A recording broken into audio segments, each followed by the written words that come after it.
In the sulky time, strap in and hold on. The Big M welcomes for the umpteenth time this season, back by popular demand. I don't know. I checked the emails. There are no demands for your appearances, George. George Anthony, of course, a popular trainer here, outspoken champion for the sport, a man who loves the sport, loves to train, loves to win races, and likes to see the sport thrive and succeed. How's it going? What's your stable status?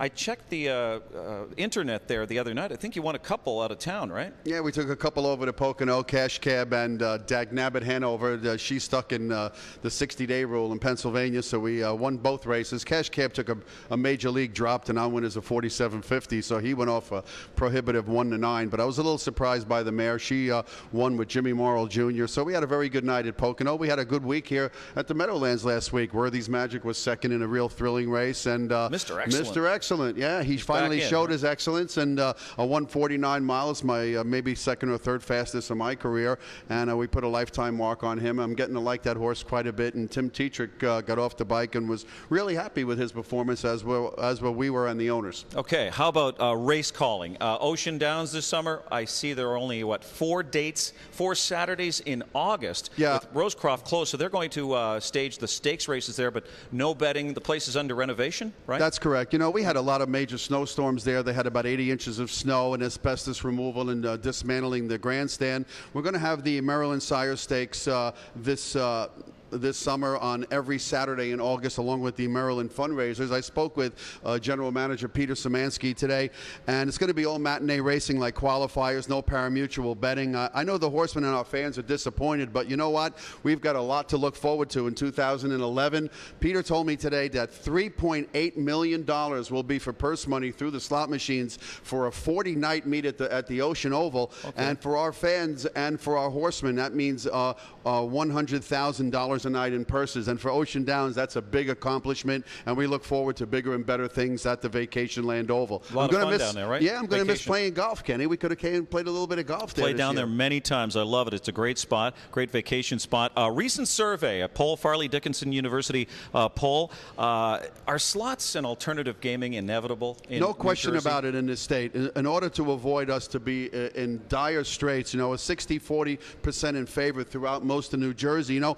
let's talk about this for a minute. It's such a serious issue that's being brought up. You know, we can raise between $400 and $500 million a year in a state that really needs funding. You know, we can create about 5,000 jobs right here at the Meadowlands. No question about it. We create the jobs, and people are going to pay taxes on that. But, you know, it goes a lot deeper than racing. People just have it as gambling and racing. We can think about our children in the state. We can think about the overcrowding of schools. We can think about teachers that have been laid off. We can think about after-school programs that have been frozen because there's no funding. We can go deeper. We can go to our senior citizens, drug prescription programs, and things we do for the elderly. They've done so much for us and for our state of New Jersey. Then we go to the workers of the state, the workers that are behind the scenes, our farms, our agriculture. We want to keep New Jersey green. We have our farriers, our veterinarians, our grooms, people who supply our feeds, our hay, our straw. It's a big, big industry behind where the multi-million dollars of taxes is being paid by workers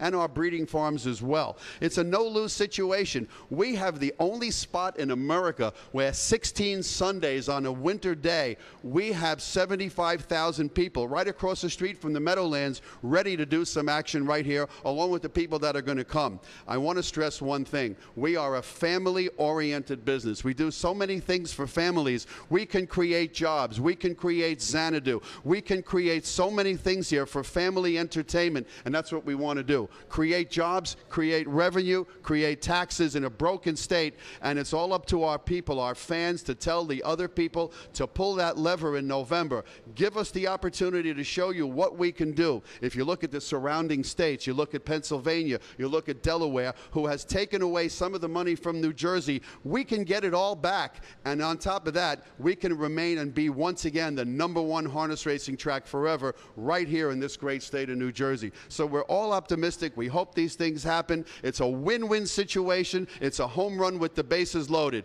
Big money, jobs, tax revenue. It's a win situation for families and all the people concerned. We need the support of people. We have to let them understand it's not only a gambling issue, it's an issue for the state of New Jersey to really thrive and do well. Let's help our children. Let's help our senior citizens. Let's help the racing industry. Let's help the broken state of New Jersey raise a lot of revenue. We can do that right here at the Meadowlands. Well said, George. Well, I was going to let you go on, but if you we're vote running for out of me, time here. Okay. Well, we have actually a Pick 4 ticket here. After that, I think it's kind of a tough act to follow, but we've got dueling Pick 4 tickets to get to, and my ticket's $54. We're going to start with the sixth race here. You've gone 3 deep on this particular event for pacing mares. I went 4-9. You're going to use the 4-9 as well, but you're going to add the 8, Ms. Maggie, who raced a little bit better in her last start. Well, Miss Maggie comes out of the same June 4th race as Ideal Nectarine at the Big M here. She finished a good second last out at 5-2 odds.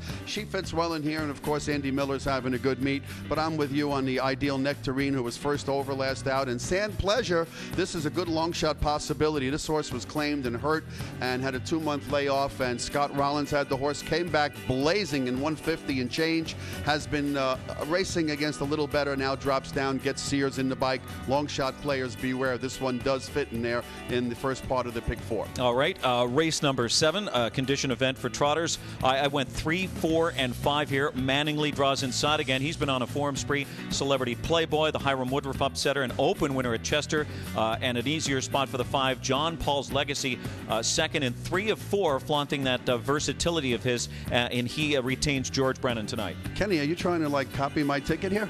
Almost. I think you've added, 8 and 9 in this particular spot. Mattingly's been well backed at the windows. Draws a good post again, went off at 6-5, 2-1, 4-1, and 7-2 in those starts.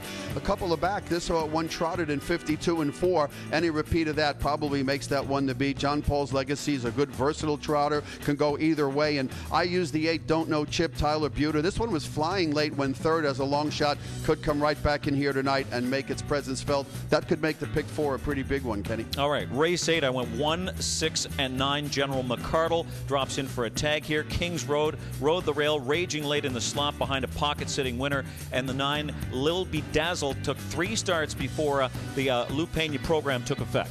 What about number 2, Scare Tactics in here? This one woke up big time at Tioga Downs, pacing a mile in 52 and 2. That was a lifetime mark for this one. Draws well again tonight. Should come right back with Brian Sears aboard. And if you look, this one qualified faster than most of the horses raced in the race here at the Big M. Kings Road, no pun intended, Kenny. I had to pick that one. Absolutely. Big last quarter mile when in 10 claimers first time. Dangerous factor at this level with Dubé. And the 9, Little Bedazzled, as you picked with me, comes off best performance last 3 months. Drops down and gets the red-hot Georgie Brennan. All right, I went 3 deep in race 9, 1, 4, 5, Lost in the Fog. Showed clear improvement with Campbell and his last 2. Moneyball elevated his game 2 straight seconds after the barn change to Bruce Saunders. And also in here, the 5, the Big Bam, third twice with commendable efforts on the comeback trail. This is just a wide-open event. Anybody can win. We could see anything happen here. Yeah, I just used 2 pieces here in the later part. Moneyball, the 4, I agree with you. Just missed last 2 starts when second. This 8-year-old fits very well in here. I think this one's going to have to be caught to get the money.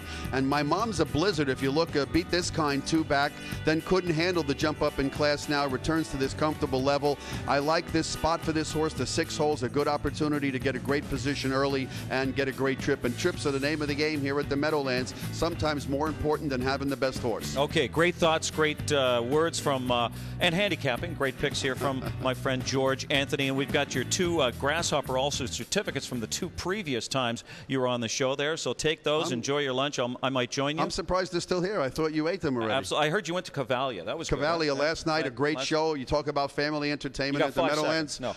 Cavalia is a wonderful show. It's like Cirque du Soleil with horses. They do wonderful things, a great show, and the people that work it just are phenomenal, and acrobatics, and they got a standing ovation at the end. It was a 1-hour, 20-minute intermission and another hour. We had a great time, me and my wife. Jade loved it. I loved it. I definitely recommend people to see it. I think they'll have a wonderful family night. All right. All hail the king, George Anthony. Thanks for joining us, and best of luck with your 3 horses the rest of the season. Thank you, 3 Kenny. horses in on Saturday night. Yeah. Coming up, Mr. Drive Time, Dave Brower, as we continue.